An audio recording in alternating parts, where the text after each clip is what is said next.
जय महाराष्ट्र भावांनो, तुम्हाला पण कांदा व्यवसाय सुरू करायचा आहे पण प्रॉपर माहिती भेटत नाही. आपला मागील टॉपिक होता की कस्टमर कसं शोधायचं. त्याकरता भावांनो तुम्हाला काय करावं लागणार, तुमच्या नावाचा फॉर्म तयार करावा लागणार आहे. जसा माझा आहे Dewas trading company onion export, तसंच तुम्ही पण तुमच्या नावाचा फॉर्म तयार करा. तो सोशल मीडियावरती टाका, जेणेकरून सोशल मीडियावरून खूप सारे कस्टमर हे आता सध्या सोशल मीडियावर अपडेट असतात. तो तुमच्या नावाचा फॉर्म बघणार आहे आणि त्यानंतरच तुम्हाला हे कॉल चालू होणार आहे. कॉल चालू होणार हे तुम्हाला सोशल मीडियावरती तुम्ही तुमचं कार्ड अपडेट केल्यानंतर, तुम्ही तुमचा नंबर दिल्यानंतर, तुम्ही माहिती दिल्यानंतर तुम्हाला फोन येणार आहे. कस्टमर हे तुम्हाला भेटणारच आहे, पण त्या अगोदर तुम्हाला प्रॉपर माहिती पाहिजे. कोणत्या राज्यात कोणता कांदा चालतो किंवा मॉडर्न ट्रेडमध्ये कोणता कांदा चालतो. त्याकरता तुम्हाला काय करावं लागणार आहे, माझ्या शेडवरती यावं लागणार. शेडवरती येऊन प्रॅक्टिकल तुम्हाला हे करावं लागणार आहे.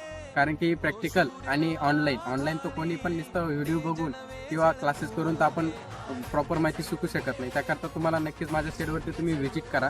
तुम्हाला प्रॉपर माहिती ही मी तिथं सांगेल. कारण की कोणत्या साईजचा कांदा हा कुठं चालतो आणि कोणती गोणी कुठं पाहिजे, मेज बॅग कशाला म्हणतात, जूट बार्धन कशाला म्हणते, ही प्रत्यक्षात तुम्ही पाहिल्याशिवाय तुम्हाला माहिती ही कळणार नाही. त्याकरताच नक्कीच तुम्ही माझ्या शेडवरती या.